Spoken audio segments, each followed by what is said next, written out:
మొట్టమొదటిగా ప్రతి ఒక్కరికి నా హృదయపూర్వక వందనాలండి.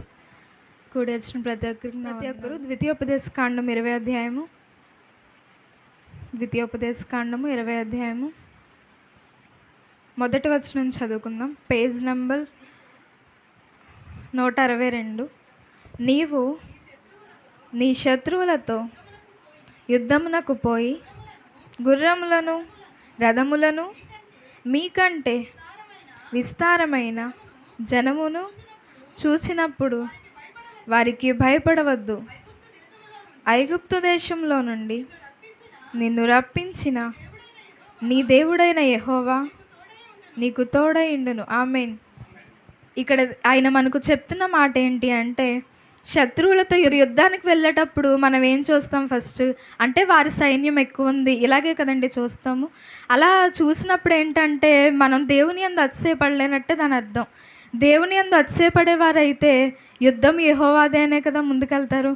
అదే దేవుని యందు అతిశయపడకుండా మనుష్యుల యందు గుర్రాల యందు వారిని చూసి అతిశయపడే వాళ్ళైతే అక్కడున్న సైన్యం ఎంత ఉంది ప్రభా, నేను దాన్ని జయించలేననే కదా అనుకుంటారు.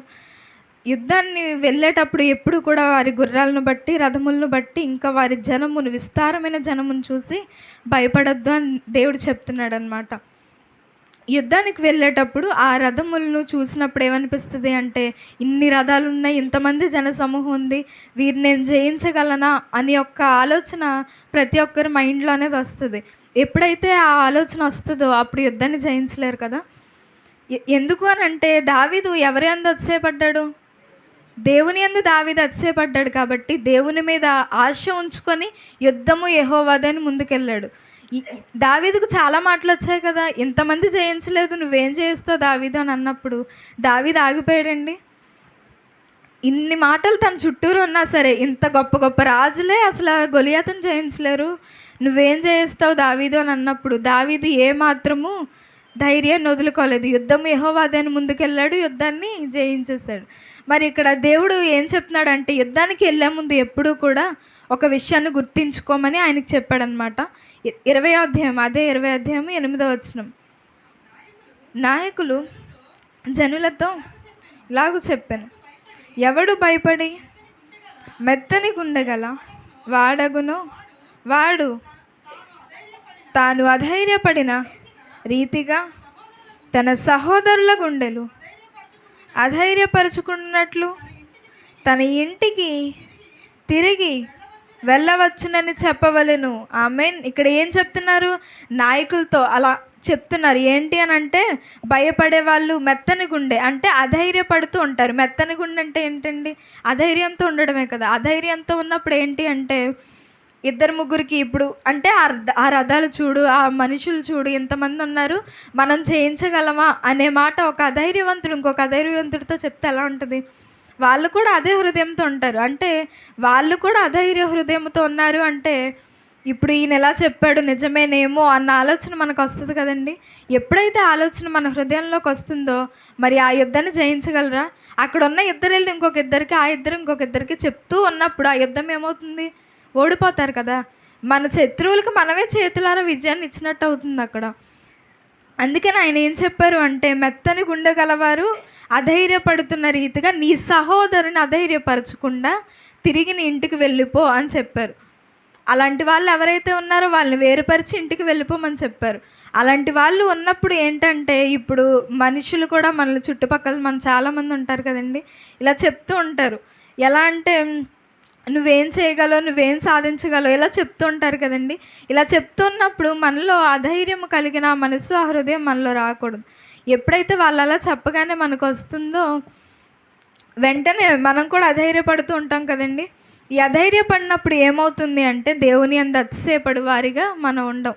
దావీదు ఏ విధంగా అధైర్యపడిన హృదయం కాకుండా ధైర్యపడిన హృదయంతో యుద్ధము యెహోవాదే అన్న రీతిగా వెళ్ళాడో, అదే రీతిగా మనం కూడా ఉన్నట్లయితే అధైర్యపరిచే వాళ్ళు మన చుట్టూ ఎంతమంది ఉన్నా మనం పట్టించుకోం కదండి.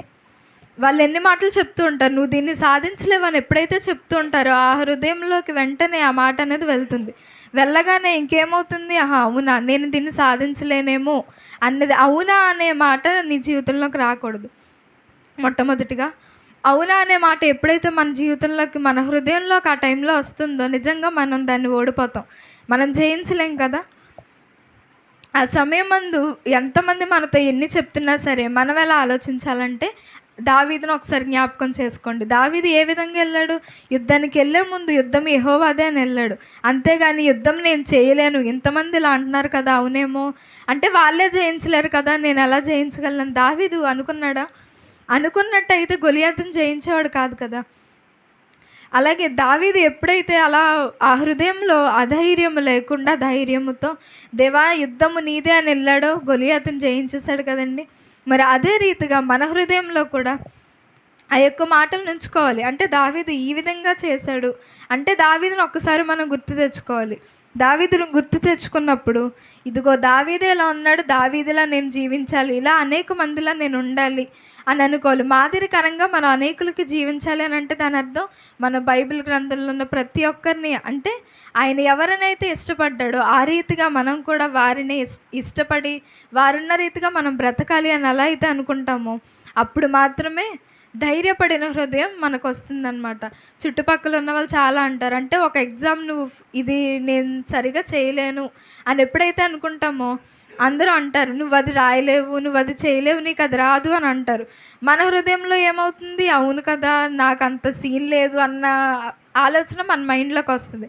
ఆలోచన రాకూడదు. ప్రభా ఇదిగో నా చుట్టూ ఉన్న వాళ్ళు ఇన్ని మాటలు అంటున్నారు, ప్రభా నేను యుద్ధము యెహోవాదే అని నీకు మాత్రమే అప్పగించుకుని నేను ఉన్నాను, ఇదిగో ప్రభా నీ చేతులకు అప్పగిస్తున్నాను అని ఎప్పుడైతే మనం ఆయన చేతులకి అది అప్పగిస్తామో అది ఎంత అద్భుతంగా మనం జయిస్తామో ఆ తర్వాత మనమే చూడొచ్చు కదండి. అది ఎంత అద్భుతంగా మనం తర్వాత జయిస్తూ ఉంటామో తర్వాత వాళ్ళు కూడా చూసి ఆ రోజు ఇలా అన్నాను కదా అంటే నేను అన్న మాటలను పట్టించుకోలేదు అనే కదా అనుకుంటారు. ఎప్పుడైతే మనం దేవుని యందు అతిశయపడతామో ఎవరి మాట పట్టించుకోమండి. ఒక్కసారి దేవుని యందు అతిశయపడ్డాము అంటే తర్వాత మన వెనకాల ఎన్ని మాటలు వచ్చినా మనం ఏమి పట్టించుకోము. మన స్నేహితులు కూడా ఎన్నో అంటూ ఉంటారు కదా, అంటే స్నేహితులు ఇదిగో ఇలా చేస్తున్నావు అలా చేస్తున్నావు అంటే ఇది నీకు రాదు కాబట్టి నువ్వు ఈ విధంగా చేయగలవు ఇలా అంటూ ఉంటారు. అయినా సరే మనం అవేం పట్టించుకోకూడదు కదా. మరి దేవుని యందు అతిశయపడుతూనే ఉండాలి. దేవుని యందు మాత్రమే అతిశయపడాలని వాక్యం చాలా విధాలుగా మనకు చెప్పింది. మరి షడ్రక్ మేషక్ అబేద్నెగోలు ఏ విధంగా దేవుని యందు అతిశయపడ్డారు? యుద్ధము యెహోవాదే అని దావీదు ఏ విధంగా అనుకున్నాడో షడ్రక్ మేషక్ అబేద్నెగోలు కూడా అదే విధంగా అగ్నిలోకి వెళ్తున్నా సరే నేను కాలిపోతాను అన్న ఆలోచన వాళ్ళకి వచ్చిందండి. ఒకవేళ వచ్చినా కాలిపోతాను అన్నా అది దేవుని చిత్తం అయితేనే కదా జరుగుతుందని వాళ్ళు అనుకున్నారు. ఎప్పుడైతే దేవుని చిత్తం అని వాళ్ళు అగ్నిలోకి వెళ్ళారో వాళ్ళు కాలిపోయి తిరిగి వచ్చారా? ఏ విధంగా వచ్చారండి? వాళ్ళ తల వెంట్రుక కూడా కాలబడలేదు అని బైబిల్లో రాశారు కదా. వారు దేవుని యందు అతిశయపడి వెళ్ళారు కాబట్టి, రాజు యందు అతిశయపడి ఉంటే రాజుకి అక్కడే మోకరించేవారు కదా. అప్పుడు బైబిల్లో వాళ్ళ పేర్లు ఎందుకు ఇలా రాయబడతాయి? అంతే కదా. అంటే ఇప్పుడు వాళ్ళు ఏ విధంగా అయితే దేవుని యందు అతిశయపడి ప్రభువా నీవే ఉన్నావు అనుకొని ఎవ్వరికి భయపడలేదండి, దేవునికి మాత్రమే భయపడ్డాడు. దానియేలు ఏ విధంగా దేవుని యందు అతిశయపడ్డాడు?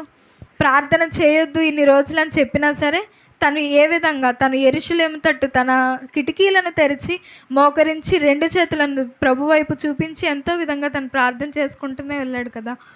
మరి ప్రార్థన ఆపమన్నప్పుడు కూడా తను ఎందుకని ప్రార్థన ఆపలేదు? ప్రార్థన ఆపి ఉంటే తను ఎవరెందు అతిశయపడినట్టు? ఆ రాజు యందు అతిశయపడే రాజుకి తల వంచినట్టే కదా. నేను ఈ మనుష్యులకి ఎవ్వరికి నేను అతిశయపడను, దేవుని యందు మాత్రమే అతిశయపడతాను అని తన ప్రార్థన తను చేశాడు. కానీ ఆ విధంగా తన చుట్టూ ఉన్న వాళ్ళు ఆ యొక్క ఛాన్స్ని తీసుకొని వాడుకుందామని అనుకున్నారు. కానీ చివరికి ఏమైంది? వాళ్ళే కదా నశించిపోయారు. దానియేలు నశించిపోయాడండి.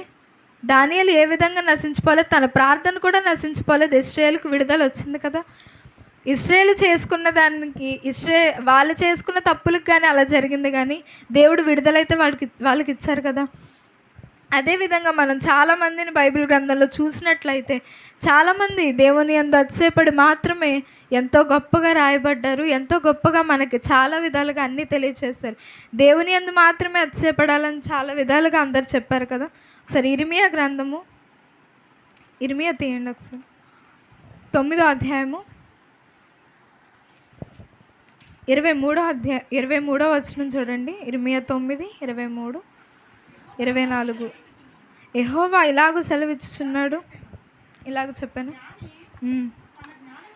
తన జ్ఞానమును బట్టి శూరుడు తన శౌర్యమును బట్టి అతిశయింపకూడదు.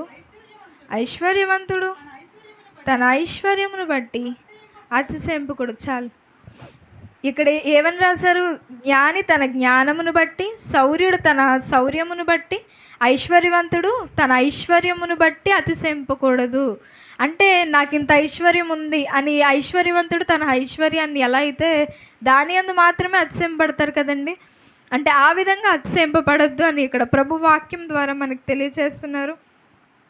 శౌర్యుడు శౌర్యము ద్వారా, ఐశ్వర్యవంతుడు ఐశ్వర్యము ద్వారా, జ్ఞాని జ్ఞానము ద్వారా ఎప్పుడు అతిశయింపకూడదు అని అన్నారు. అంటే జ్ఞానము, ఏ మనిషికైనా జ్ఞానం ఎక్కువగా ఉన్నప్పుడు ఆ జ్ఞానాన్ని బట్టి పొగరుగా బిహేవ్ చేయకూడదు కదా. అంటే నేనే జ్ఞానిని అని అనుకున్నట్టయితే పొగరు ఆటోమేటిక్గా వస్తుంది కదా. ఎప్పుడైతే నేనే అందరికంటే జ్ఞానిని అని అనుకుంటామో జ్ఞానం మీద మాత్రమే అతిశయపడినట్టు. ఐశ్వర్యవంతుడు నాకెంత ధనం ఉంది అని దాని మీద అతిశయపడతాడు కదా. బలవంతుడు నాకెంత బలం ఉంది, నన్ను ఏం చేయలేరు అన్న విషయంలో అతిశయపడతారు. అంటే బలవంతుడు ఎంత బలం ఉన్నా సరే ఆ విషయం యందు కాకుండా దేవుని విషయంలో అతిశయపడాలి. ఎందుకు అనంటే బలవంతుడు కూడా ఒకరోజు చావు అనేది ఉంటుంది కదండి. మరణము లేకుండా ఎవరుంటారండి? అందరికీ మరణం ఉంటుంది కదా. మరి బలవంతుడు అంత బలంగా ఉంటాడు కదా, మరి ఆయనకి ఎందుకు చావు రావాలి? అంటే నన్నెవరు ఏం చేయలేరు అని అనుకున్న వాడికి ఏదో ఒక రోజు చావు వస్తుంది కదా. అలా ఐశ్వర్యం, ఇంత ఐశ్వర్యం ఉన్న ధనవంతుడికి చావు రాలేదండి. అంత గొప్ప ధనవంతుడైనా సరే చావు ఎవరికైనా వస్తుంది కదా. మరి ఎంత ఉన్నా సరే, ఏది ఉన్నా సరే దేవుని యందు మాత్రమే అతిశయపడాలని వాక్యం సెలవుస్తుంది. ఇక్కడ 24వ వచనం, అతిశయించువాడు దేనిని బట్టి అతిశయింపవలెను? భూమి మీద కృప చూపుచు నీతి న్యాయములు జరిగించుచున్న యెహోవాను నేనే అని గ్రహించి నన్ను పరిశీలనగా తెలుసుకొని బట్టి అతిశయింపవలెను. ఆమేన్. నన్ను నీతిమంతుడు అని అనుకొని నన్ను బట్టి యెహోవాని బట్టి మాత్రమే పరిశీలన చేసి తెలుసుకొని నా యందు అతిశయింపమని దేవుడు వాక్యం సెలవిస్తుంది కదండి. ఆయన యందు అతిశయించినవారు. మరి దావీదు బలవంతుడే, బలం మీద అతిశయపడ్డాడండి. యుద్ధం యెహోవాదే అని అంటే దాని అర్థం తన బలం మీద అతిశయపడినట్ట, దేవుడి మీద అతిశయపడినట్ట? దేవుడి మీద అతిశయపడ్డాడు కాబట్టే కదా. దావీదు దేవుడి మీద అతిశయపడ్డాడు కాబట్టే కదండి అంత విజయాన్ని పొందగలిగాడు. అక్కడ ఎంత గొప్పగా విజయాన్ని పొందాడు అంటే గొలియాతును దావీదు తప్ప ఎవరు జయించలేకపోయారు కదా. అంత గొప్ప గొప్ప బలవంతులు ఎంతమంది వచ్చినా సరే దావీదు గొలియాతును అక్కడ జయించాడు కదా. మరి అదే రీతిగా మనం దేవుని యందు మాత్రమే అతిశయపడితే ఈ లోకాన్ని జయించలేమంటారా? పాపాన్ని జయించలేమంటారా? మన ఆలోచనలు జయించలేమంటారా? దేన్నైనా జయించవచ్చు కదా. ఎప్పుడైనా యుద్ధము యెహోవాదే అని ముందుకు ఎప్పుడైతే వెళ్తామో అదే రీతిగా ఒక దావీదు, ఒక షడ్రక్, మెషక్, అబేద్నెగోలు, ఒక దానియేలులా మనం ముందుకు వెళ్ళినట్లయితే యుద్ధము ఖచ్చితంగా మనం జయిస్తాం కదా. యుద్ధము ఎప్పుడైతే జయించాలి అన్న ఆలోచన మనకు వస్తుందో రథములను బట్టి, గుర్రాలను బట్టి, మనుషులను బట్టి ఎప్పుడు అతిశయించకూడదండి. దేవుని వాక్యమును బట్టి చూసుకొని దేవా ఇదిగో నీ యందు మాత్రమే నేను అతిశయపడుతున్నాను నేను ఎప్పుడైతే మనం అనుకుంటామో అప్పుడే కదా యుద్ధాన్ని జయించగలం. మరి దేవుని యందు మాత్రం అతిశయపడి యుద్ధాన్ని ఎంతోమంది జయించారు. మరి దేవుని యందు మాత్రం అతిశయపడి యుద్ధాన్ని జయించాలి అని అనుకున్నారు కాబట్టే కదా అక్కడ యుద్ధాన్ని జయించారు. అక్కడ చాలామంది, మరి సౌలు యొక్క సైన్యం అంతా దేని మీద ఆధారపడిందండి? గొలియాతుని జయించాలి అని అనుకుని తన బలం మీద మాత్రం వారు ఆధారపడ్డారు కదా. వారు ఆధారపడినప్పుడు అక్కడ ఏమైంది?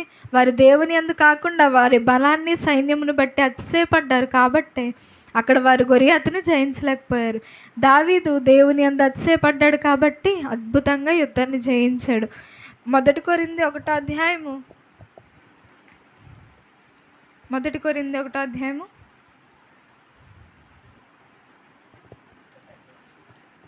30-31 ఒకసారి.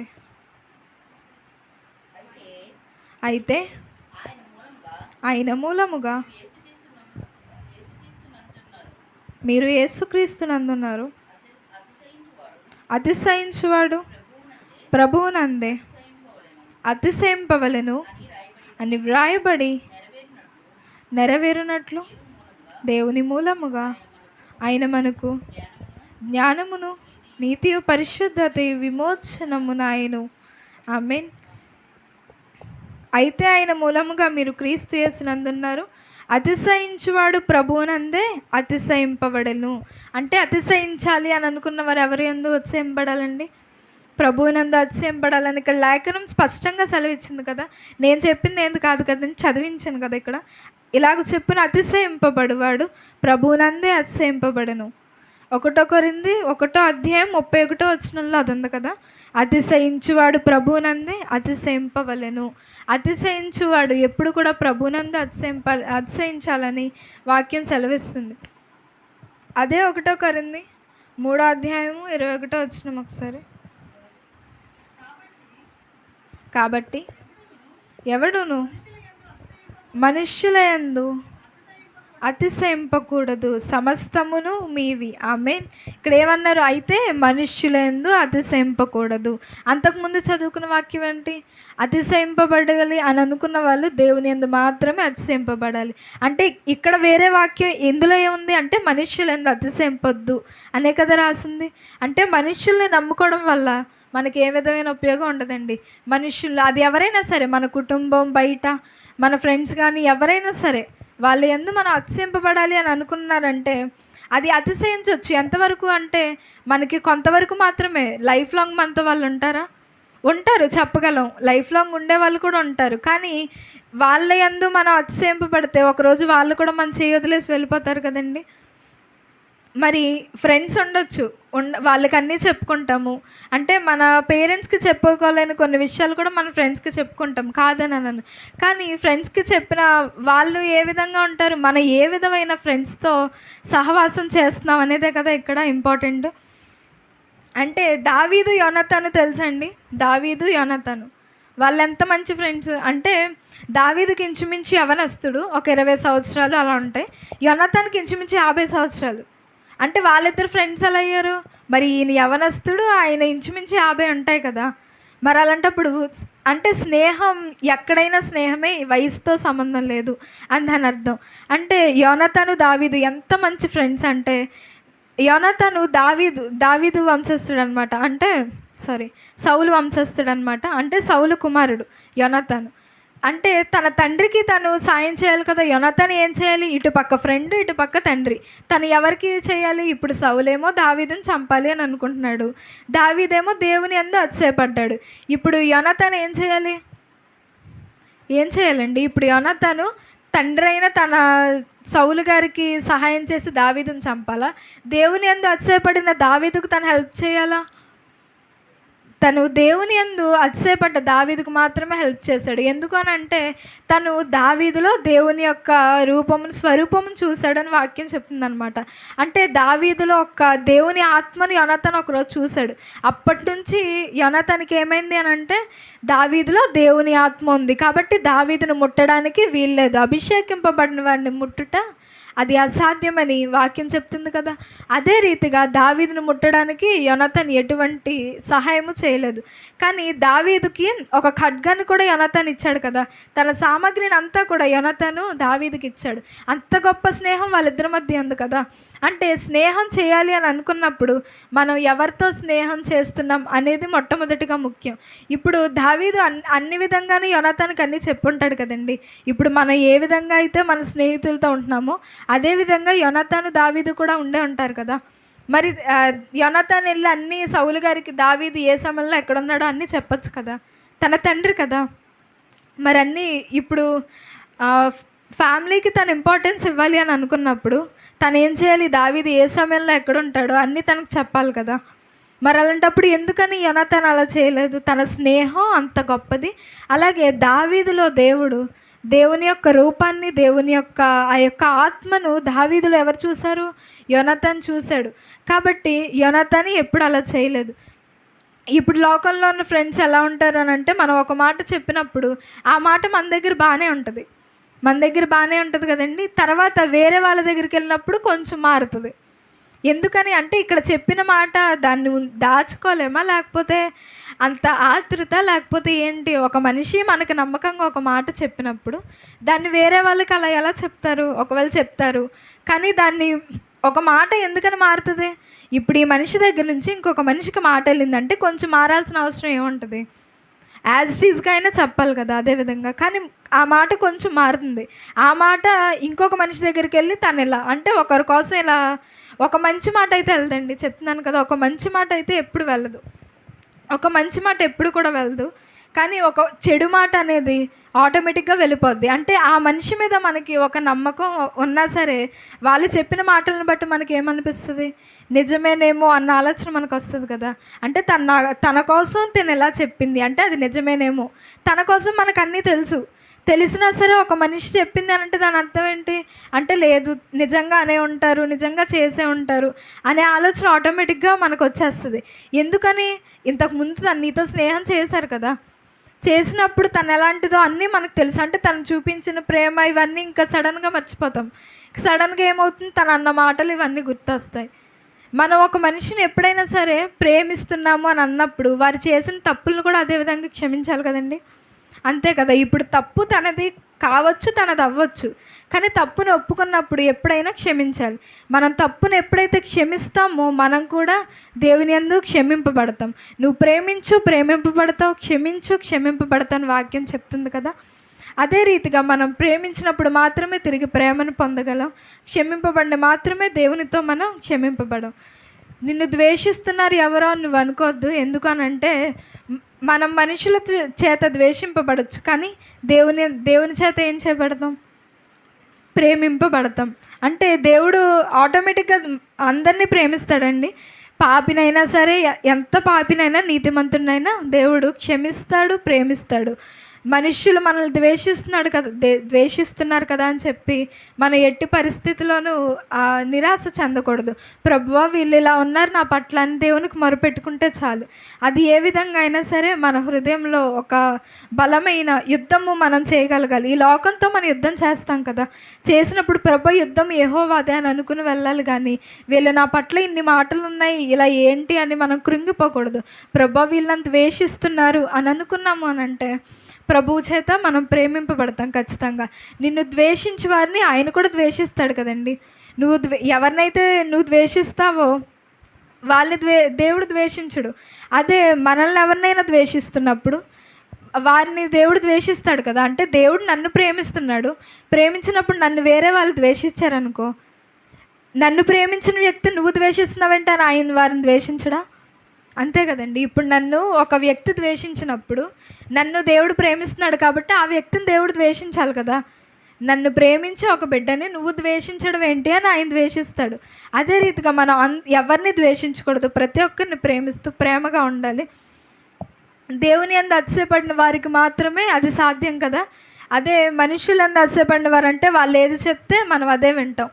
ఆ మనిషి ఏదంటే ఆ మాటే మనది. ఎందుకని అలా? దేవుని యందు అతిశయపడిన వారైతే ప్రభువా నువ్వేం చెప్తే అదే అని అనుకున్నారు. మరి సమూయేలు దైవజనుడి కోసం వెతుకుతున్నాడు కదండి. వెతుకుతున్నప్పుడు మనుష్యులందు అతిశయపడేవాడైతే అక్కడ ఎంతోమంది బలవంతులను యెషయా చూపించాడు కదా. చూపించినప్పుడు యెషయా గారు చూపించిన తన కుమారులందరిలో దావీదు తప్ప అందరూ ఎంతో బలవంతులని రాశారు కదా. అంటే దావీదు బలవంతుడే, కానీ దావీదుని ఎవరు చులకనగా చూశారు అంటే మిగిలిన వాళ్ళు యుద్ధాలకు వెళ్ళేవారు, దావీదు గొర్రెల కాపరి కాబట్టి. మరి ఎవరు యెషయి తన కుమారులందరిని చూపించాడు, తన కుమారులందరినీ చూపించి దావీదుని చూపించలేదు.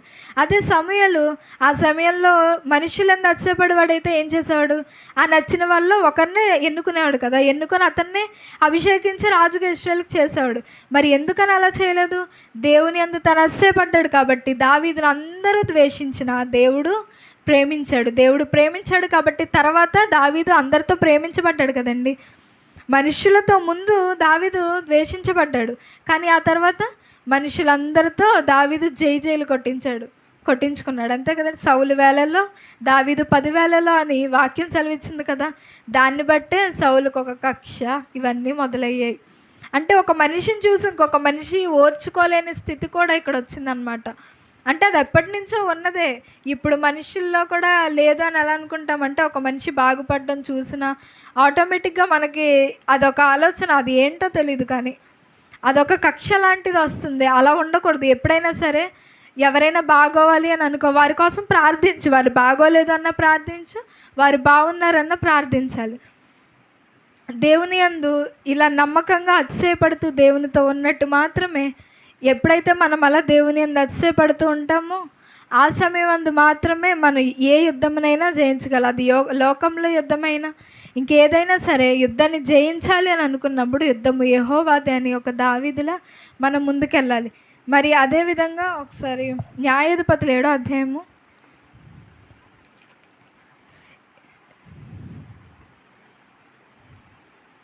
ఇక్కడ గిద్యోను కూడా యుద్ధమును చేయాలి అని అనుకుంటున్నాడు. ఆ యుద్ధంలో జయించాడో లేదో మనం ఈరోజు చూద్దాము. 7వ అధ్యాయము 3వ వచనం చదువుకుందాం ప్రతి ఒక్కరు. కాబట్టి నీవు ఎవడు భయపడి వణుకుచున్నాడో వాడు త్వరపడి గిలాదు కొండ విడిచి తిరిగి వెళ్ళవలనని జనులు వినినట్లుగా ప్రకటించుమని గిద్యోనుతో సెలవిచ్చెను. ఆమేన్. ఇక్కడ ఏం చెప్పారు అంటే, ఇక్కడ ఇందాక మనం ఏ వాక్యం చదువుకున్నాం? ఇందాక ద్వితీయోపదేశకాండంలో చదువుకున్నాం. అంటే రథమును జనమును చూసి భయపడే వాళ్ళు, లేదా మెత్తని గుండె, అధైర్యపడుతూ ఉన్న గుండె గలవారిని తీసివేయమని దేవుడు వాక్యం ద్వారా అక్కడ ఆయనకు చెప్పారు కదా యుద్ధానికి వెళ్ళే ముందు. ఇక్కడ గిద్యోనుతో కూడా దేవుడు ఏం చెప్తున్నాడు అంటే, అధైర్యపడే రీతిగా వణుకుచు భయపడుచు ఎవరైతే ఉన్నారో వారిని గిలాదు కొండ విడిచి వెళ్ళిపోమని చెప్పారనమాట. అంటే దేవుని వాక్యము ఇక్కడ చెప్పే రీతిగానే మనం ఇక్కడ గిద్యోను విన్నాడండి. అతడు నీళ్ళ యొద్దకు ఆ జనులను దిగజేసినప్పుడు యెహోవా కుక్క గతుకున్నట్లు తన నాలుకతో నీళ్లను గతికిన ప్రతి వారిని, త్రాగుటకు మోకాళ్ళను కృంగిన ప్రతి వారిని వేరువేరుగా ఉంచమని గిద్యోనుతో సెలవిచ్చెను. అంటే ఇక్కడ ఆయన ఏం చెప్పారు? ఇంకా మొత్తం 30,000 మంది వెళ్ళిపోయినప్పుడు ఇంకా 10,000 మంది ఉంటారు కదా, ఇంకా 10,000 మంది మాత్రం ఉన్నారు. ఆ 10,000 మంది ఉన్నప్పుడు ఇక్కడ భయపడిన వాళ్ళు వెళ్ళిపోయారు. ఇంకా ప్రభు ఏమంటున్నాడు అంటే, ఒక చెరువు దగ్గరికి తీసుకెళ్ళి ఆయన ఒక మాట అంటారనమాట. అంటే వాళ్ళందరినీ నీళ్లు తాగమని చెప్తారనమాట. అప్పుడు గిద్యోను ఏం చేస్తారు అంటే, ఇక్కడ ఉన్న వాళ్ళందరినీ నీళ్లు తాగమని చెప్తారు. అయితే కొంతమంది కిందకి వంగి కుక్కలా తాగుతారనమాట. కుక్కలా నాలుగు పెట్టి తాగుతారు. ఇంకొంతమంది చేత్తో దోసిళ్ళతో తీసుకొని తాగుతారనమాట. తాగినప్పుడు ప్రభు ఏమంటాడంటే, కుక్కలా కింద నాలుగు పెట్టి తాగిన వాళ్ళు ఒకవైపు, చేతితో ఇలా తీసుకొని గతికిన వాళ్ళు ఇంకొక వైపు, 2 బ్యాచ్లుగా తీస్తారు. తీసిన తర్వాత గిద్యోనుతో దేవుడు ఒక మాట చెప్తాడు. ఏమంటాడు అంటే, వాళ్ళిద్దరిని వేరుపరిచినప్పుడు కుక్కలా గతికిన వాళ్ళందరినీ తీసే గిద్యోను అని చెప్తాడనమాట. కుక్కలా గతిన వాళ్ళందరినీ తీసేసి దోసిళ్ళతో తీసుకొని తాగిన వాళ్ళు మాత్రమే ఉంచమని చెప్తారు. చెప్పినప్పుడు అక్కడ ఎంతమంది వెళ్ళిపోతారు అని అంటే, చేతితో నోటికి అందించుకొని గతికిన వారి లెక్క 300 మంది. మిగిలిన జనులందరూ నీళ్ళు త్రాగుటకు మోకాళ్ళని కృంగిరి. అంటే కుక్కలా గతికిన వాళ్ళు మొత్తం ఎంతమంది? 9,700. అంటే 10,000 మందిలో నుంచి కుక్కలా గతికిన వాళ్ళు ఎంతమంది అండి? 9,700 మంది. చేతితో తీసుకుని నోటికి అందించుకున్న వాళ్ళు ఎంతమంది? 300 మంది. అంటే ఇప్పుడు ఎవరిని తీసేయాలి? కుక్కలా తీసేయాలి కదా. కుక్కలా గతికిన వాళ్ళని తీసేయాలి, చేతితో నోటికి అందించుకున్న వాళ్ళని ఉంచాలి. అంటే ఎవరిని ఉంచాలి? మామూలుగా అయితే 300 మంది నుంచి 9,700 మందిని తీసేయాలి. ఇప్పుడు గిద్యోను ఏం చేయాలి? 32,000 మంది యుద్ధానికి వస్తే 300 మంది అన్నారు. ఇప్పుడు గిద్యోను ఏం చేయాలండి? ఇప్పుడు తను ఎంతగా నిరాశపడతాడు? ప్రభువా, 32,000 మందితోనే యుద్ధం అవుతుందని నేను భయపడ్డాను, 300 మంది ఉన్నారు, ఇంకా నాకు యుద్ధం వద్దు, ఏ వద్దని వదిలేసి వెళ్ళిపోయాడా? వెళ్ళిపోలేదు. ఎందుకు? ఆయన దేవుని యందు అతిశయపడ్డాడు కాబట్టి అలా చేయలేదు. దేవుని యందు అతిశయపడ్డాడు కాబట్టి ఎంతమంది ఉంటే అంతమందిని ఇష్టం ప్రభు తీసుకో, ఎంతమంది తీసేస్తావు తీసేయనంటే దేవుడు లాస్ట్కి 300 మందిని ఉంచాడు. అంటే ఇంతమందిలో మరి 300 మందితో యుద్ధం ఎలా చేశారంటారు? అసలు గొప్పగా అక్కడ గిద్యోను ఎంత గొప్పగా యుద్ధం చేసి ఉంటాడంటారు. 300 మందితో యుద్ధం అసలు ఎక్కడ చూడలేదు కదా మనం. వేలల్లో లక్షల్లో మన ఎదురుగా వస్తున్నప్పుడు ఒక 300 మందితో యుద్ధానికి వెళ్తే ఖచ్చితంగా వాళ్ళు ఏం మాట్లాడుకుంటారు? ఖచ్చితంగా అనుకుని అంటారు కదండి. అంటే ఇప్పుడు దేవుడు ఎందుకని 32,000 మందిలో నుంచి 300 మందిని ఉంచాడు అంటే, ఇందాక మనం చదువుకున్నాం కదా, మెత్తటి గుండె గల వాళ్ళు ఎవరైతే ఉన్నారో, పడే వాళ్ళు ఎవరైతే ఉన్నారో తన సహోదరుని అధైర్యపరచకుండా వెళ్ళిపోమని చెప్పారు కదా. మరి గిద్యోను తీస్తాడు కదా అధైర్యపడే వాళ్ళందరినీ. ఇప్పుడు ఇక్కడున్న 300 మంది ఎవరంటారు? దేవుని యందు అతిశయపడే వాళ్ళే కదా. అంతమంది వెళ్ళిపోయారు అని అంటే వాళ్ళందరూ మెత్తని గుండె గలవారు, అంటే దేవుని యందు అతిశయం లేని వాళ్ళు మాత్రం వెళ్ళిపోయారు. అంటే ఇప్పుడు ఒకరితో ఒకరు ధైర్యం కలిగిన మాటలు చెప్పుకుంటారా? లేదా ఆ 300 మందిలో కూడా ఇంకా అధైర్యపడే వాళ్ళు ఉన్నారా? దేవుడు అధైర్యపడే వాళ్ళందరినీ తీస్తాడు కదండి. ఇంకెవరు ఉంటారు అక్కడ? ధైర్యం కలిగిన హృదయం గలవారు, దావీదు గుండె గలవారు ఉంటారు. కాబట్టి అక్కడ వాళ్ళు ఏ విధంగా ఆలోచించారు? దేవుని యందు మాత్రమే అతిశయపడ్డారు. కాబట్టి అక్కడ 300 మంది ధైర్యంగా ఈ యుద్ధాన్ని మనం జయించగలం, యుద్ధము యెహోవాదే అని దావీదు ఏ విధంగా అయితే ముందుకెళ్ళాడో, యుద్ధము ప్రభువా నీదే అని గిద్యోను సైన్యం 300 మంది యుద్ధానికి వెళ్ళారండి. అక్కడ చాలా అద్భుతంగా వారు యుద్ధం చేస్తారు. అదే అధ్యాయంలో ఒకసారి చూద్దాం, యుద్ధాన్ని ఎలా చేశాడో ఇక్కడ చూసుకుందాము. 16వ వచనం. ఆ 300 మందిని బూరను వట్టి కుండను ఆ కుండలో దివిటీలను ప్రతి వానికి ఇచ్చెను. వారికి ఇట్లనెను లాగు చెప్పాను, నన్ను చూచి నే చేయునట్లు చేయుడి. ఇదిగో నేను వారి దండు కను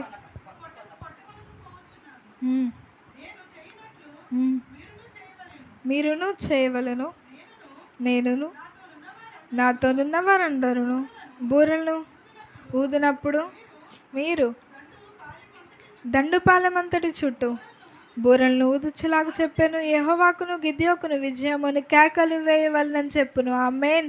ఇక్కడ ఏం చేస్తున్నారంటే వారి బోధలు ఊదుతూ వారు దివిటీలను పట్టుకొని దాని మీద కుండను ఇలా బోర్లించారనమాట. దివిటీల మీద కుండను ఇలా పెట్టి బోరలు ఊదుతూ యెహోవాకి గిద్యోనుకు విజయాన్ని ఇక్కడ వాళ్ళు కేకలు వేస్తూ ఆ దండుపాలెం, అంటే అక్కడ ఎంతమంది అయితే యుద్ధం చేస్తున్నారో, అంటే ఎంతమంది చాలామంది ఉంటారు కదండి. మనం అంటే 300 మందితో వెళ్ళాము. ఎదుటి వాళ్ళు ఎవరు యందు అతిశయపడ్డారు? మనుష్యులందు అతిశయపడిన వాళ్ళు. కాబట్టి వాళ్ళు చాలామందితో ఉంటారనమాట. అంతమంది యుద్ధంతో వచ్చినప్పుడు వాళ్ళు గిద్యోను ఏం చేస్తాడు అని అంటే, గిద్యోను ఒక మాట చెప్తాడు, నేను ఏ విధంగా అయితే చేస్తానో మీరు అదే విధంగా చేయమని చెప్తాడనమాట. వాళ్ళు బోరలు ఊదుతూ గిద్యోనుకు దేవునికి విజయము, యెహోవాకు విజయము అని కేకలు వేస్తూ ఆ యుద్ధంకి వచ్చిన ప్రతి ఒక్కరు అందరూ మధ్యలో ఉన్నప్పుడు ఆ మధ్యలో వాళ్ళ నుంచి చుట్టూరు గిద్యోను సైన్యం అంతా ఉంటుందండి. ఆ 300 మంది వారి చుట్టూరు ఉండి ఇలా కేకలు వేస్తూ అరుస్తున్నప్పుడు వారు భయపడిపోయారు. అంటే దివిటీలో ఒక పక్క నుంచి వెలుగుతూ వారు కేకలు వేస్తున్నప్పుడు మన మధ్యలోకి వాళ్ళు వచ్చేసారని భయపడిపోయి వాళ్ళలో వాళ్ళే చంపేసుకుని మొత్తం అందరూ చనిపోయారండి. 300 మంది అలాగే ఉన్నారు. వాళ్ళలో వాళ్ళే మొత్తం చచ్చిపోయారండి. మొత్తం చనిపోయారు. వాళ్ళే మొత్తం వాళ్ళు కొట్టుకొని అందరూ చనిపోయారు. అంటే ఇక్కడ వాళ్ళు ఎవరి యందు అతిశయపడినట్టు, గిద్యోను ఎవరి యందు అతిశయపడినట్టు? గిద్యోను దేవుని యందు అతిశయపడ్డాడు. కాబట్టి 300 మందితో వెళ్ళిన యుద్ధాన్ని గొప్పగా జయించేశాడు. అటువైపు వచ్చిన వాళ్ళు ఇంతమందితో ఉన్నా సరే యుద్ధాన్ని జయించలేకపోయారు. అసలు అదేంటి వాళ్ళు కొట్టుకొని చనిపోవడం ఏంటండి? ఇప్పుడు అంటే వాళ్ళు ఏమనుకున్నారంటే, వాళ్ళు వేసే అరుపులు, కేకలు, ఆ దివిటీలు ఇవన్నీ చూసి మనలోకి శత్రువులు వచ్చేసారని భయపడి కంగారులో కత్తులు తీసుకొని వాళ్ళు చంపేసుకొని చనిపోయారు అనమాట.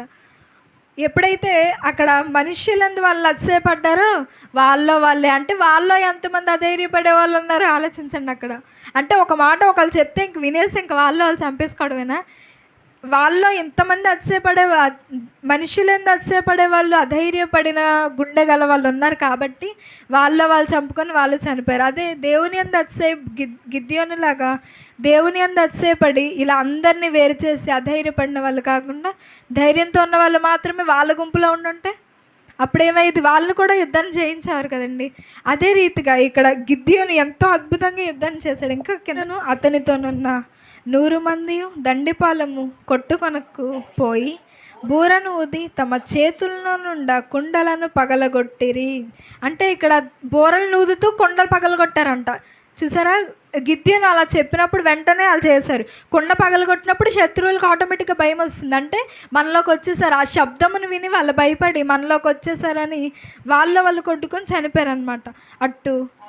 అట్లు ఆ 3 గుంపుల వారు బూరలు ఊదుచు ఆ కొండలను పగలగొట్టి ఎడమ చేతిలో దివిటీలను కుడి చేతులలో ఊదుటకు బూరలను పట్టుకొని యెహోవా ఖడ్గము, గిద్యోను ఖడ్గము అని కేకలు వేసాను. ఆమేన్. అంటే వాళ్ళు కొండను పగలగొట్టేసి కేకలు వేస్తున్నారు. ఇందాకేమన్నారు? గిద్యోనుకు యెహోవాకు విజయము. ఇప్పుడు గిద్యోను ఖడ్గము, యెహోవా ఖడ్గము అని వాళ్ళు అరుస్తూ ఆ కుండలు పగలగొట్టుకున్నప్పుడు ఇక్కడ ఎంతో గొప్పగా ఇక్కడ యుద్ధాన్ని, అంటే వాళ్ళు కొట్టకుండా చంపకుండా వాళ్ళే యుద్ధం చేసుకున్నారు కదండి. ఇక్కడ వీళ్ళకేం పని లేదు, అంటే చంపాల్సిన పని ఏం లేదు కదా. అంటే యుద్ధానికి వెళ్ళడం మాత్రమే వీళ్ళ పని అయింది. అక్కడ మిగిలినంత ఎవరు చూసుకున్నారు? ఆయనే కదా చూసుకున్నాడు. అంటే ఎప్పుడైతే ఆయన చూసుకుంటాడు అని మనం వెళ్ళగలుగుతామో, యుద్ధాన్ని గిద్యోను ఎంత అద్భుతంగా జయించాడు కదండి. లక్షల మందిలోకి వెళ్ళినప్పుడు 300 మందితో యుద్ధాన్ని జయించాడు. అంటే ఈరోజు మనం లోకాన్ని జయించడం ఎలా? మనం దేవుని యందు మాత్రం అతిశయపడిన వారిగా ఉన్నామంటే లోకాన్ని జయించడం మనకు ఎంతసేపు? ప్రభా, ఇదిగో వీళ్ళని నేను జయించలేకపోతున్నాను, ఈ మాటలు నేను సహించలేకపోతున్నాను అని అనుకోవడమే కాదు, ఎన్నో రాత్రులు నువ్వు ప్రార్థించుంటావు కదా. అది ఎవరికి తెలుసు? అది దేవునికి మాత్రమే తెలుసండి, మనుషులకు కాకుండా. మనం దేవుని యందు అతిశయపడి మనకున్న సమస్యల ప్రకారం మనం ఎన్నో రాత్రులు ఏడ్చుంటాం కదా. ఎన్నో రాత్రులు, ఎన్నో పగలు, ఎన్నో ఉపవాసాలతో మన ఆయన సన్నిధిలో ఉన్నప్పుడు ఆయన ప్రార్థన వినడా? దేవుని యందు అతిశయపడే వాళ్ళని ఎప్పుడు కూడా ఆయన త్రోసివేయడండి. ఎంతో అద్భుతంగా గిద్యోను ఇక్కడ యుద్ధం చేసినప్పుడు మనం లోకాన్ని జయించగలం కదా. ఎంతో అద్భుతంగా మనం లోకాన్ని జయించగలమండి. ఇప్పుడు మనల్ని ఇంతమంది ద్వేషిస్తున్నారు అని అంటే నువ్వు వారిని ద్వేషించడం కాదు, తిరిగి వాళ్ళని ప్రేమించండి. ప్రభువా, ఇదిగో నా పట్ల ఇలా జరుగుతుంది, ఇంకా దేవునికి మాత్రమే అప్పచెప్పండి. అది ఏ విషయమైనా సరే ప్రభువుకు మాత్రమే అతిశయించుకుని ప్రభువుకు మాత్రమే అప్పగించుకున్నట్లయితే అది ఖచ్చితంగా మన జీవితంలో నెరవేరుతుంది. గొప్ప యుద్ధాన్ని లోకంలో మనం జయించగలం. ఆమేన్. హల్లెలూయా. చిన్న వాక్యంను దేవుడు దీవించి ఆశీర్వదించును గాక. ఒక చిన్న ప్రార్థన చేసుకుందాము. మహాపరిశుద్ధుడ, మహోన్నతుడ, మహాగణుడ తండ్రి, మీకే స్తోత్రములు తండ్రి, మీకే స్తుతులు ప్రభా. ఈ సమయమున ఈ దినమున తండ్రి మా మధ్య మీరుండి మాతో మీరు మాట్లాడమని నేను ఎంతగానో అడుగుతున్నాను. మరి ప్రభా, యేసయ్య ఇక్కడ మాతో మాట్లాడారని నేను నమ్ముతున్నాను ప్రభా. ఇది నా బిడ్డలకి ఏ విధంగా అర్థమైందో అది మీరు మాకు తర్వాత తెలియచేయమని అడుగుతున్నాం ప్రభా. మీ చిత్తమును మా జీవితంలో జరిగించండి. ఏ విధంగా ప్రభా మీరు ఇక్కడ మాకు ఏ మాటనైతే తెలియజేస్తున్నారో ఇదంతా కూడా ప్రభా వారి హృదయాల్లో భద్రపరుచుకుని ప్రభా, దావీదు ప్రభా, షడ్రక్, మేషక్, అబేద్నెగోలు, ఒక దానియేలు, గిద్యోను ఏ విధంగా అయితే ప్రభా నీ చేతులకు అప్పగించి నీ చేత అతిశయింపబడి ప్రభా అద్భుతంగా యుద్ధాలను ప్రభా, లోకంలో యుద్ధాలను, మనుషులతో యుద్ధాలను ప్రభా వారు జయించారో ప్రభా, అదే రీతిగా ఈ లోకమును మేము జయించే రీతిగా మీరు మాకు సహాయం చేయమని అడుగుచున్నాను ప్రభా. నా బిడ్డలకు నేర్పించిన ప్రతి ఒక్క మాట ప్రభా, ఇందులో తప్పులను పొరపాట్లను మన్నించండి ప్రభా. అవసరం లేని దాన్ని ప్రభా తీసివేయండి ప్రభా. అవసరమైన ప్రతి మాటను మా హృదయంలో భద్రపరుచుకునే రీతిగా సహాయం చేయమని ఈ చిన్న ప్రార్థన వినమని నజరేయుడైన యేసు నామములో అడిగి వేడుకొంచున్నాం పరమ తండ్రి. ఆమేన్. ప్రతి ఒక్కరు పైకి లేచి నుంచినట్లయితే ఈ సమయం ముందు ఆరాధన చేసుకొని ప్రభుని స్తుతించుకుందాం. ప్రతి ఒక్కరు స్తుతించమని నేను అడుగుతున్నాను. హల్లెలూయా, హల్లెలూయా. పరిశుద్ధాత్మ దేవ మీకు స్తోత్రములు, దేవ మీకు స్తోత్రములు. ప్రతి ఒక్కరు మౌనంగా ఉండద్దండి, సమయం ముందు ప్రార్థించండి. ప్రతి ఒక్కరు మీరు ఏదైతే ప్రభుని సమయం ముందు అడగాలనుకుంటున్నారో ప్రభా, లోకంతో నేను యుద్ధాన్ని చేయలేకపోతున్నాను ప్రభా, యుద్ధమును ప్రభా నాకు నేర్పించు. యెహోవాదే యుద్ధము, యెహోవాదే యుద్ధము, యెహోవాదే యుద్ధము, యెహోవాదే. రాజులు మనకెవ్వరు లేరు, శూరులు మనకెవ్వరు లేరు. రాజులు మనకెవ్వరు లేరు, శూరులు మనకెవ్వరు లేరు.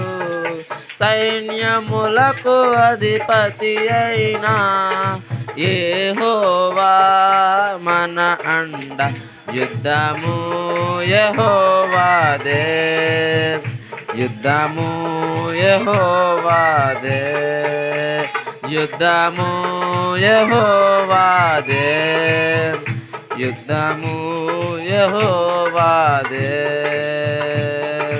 వ్యాధులు మనలను ప్రడదొసిన, బాధలు మనలను కృంగదీసిన, వ్యాధులు మనలను పడద్రోసిన, బాధలు మనలను కృంగదీసిన, విశ్వాసమునకు కర్త అయిన యెహోవా మన అండ, యుద్ధము యెహోవాదే, యుద్ధము యెహోవాదే, యుద్ధము యెహోవాదే, యుద్ధము యెహోవాదే.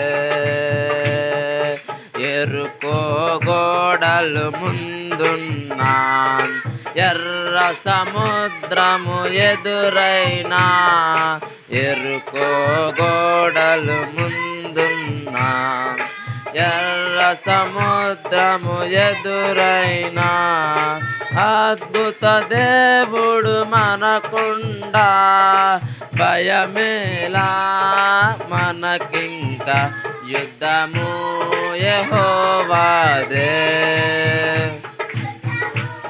యెహోవాదే, యుద్ధము యెహోవాదే, యుద్ధము యెహోవాదే.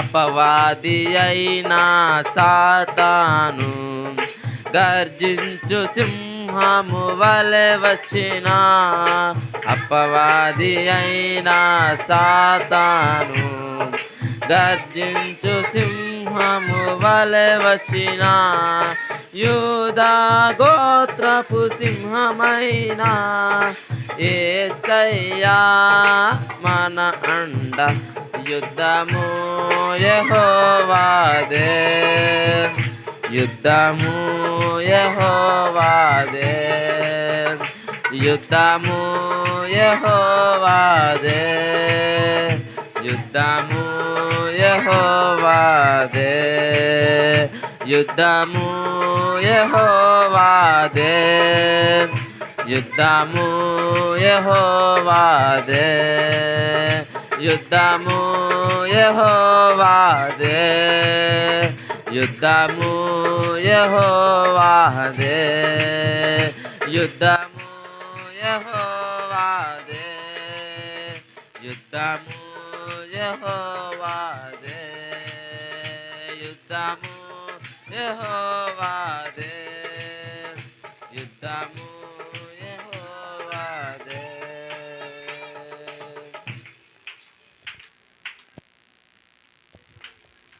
థ్యాంక్ యూ లార్డ్ యేసయ్య. అవును యేసయ్య, యుద్ధము మాది కాదు ప్రభా తండ్రి, మీదే ప్రభా యుద్ధం. మీరే మా అందుండి చేయి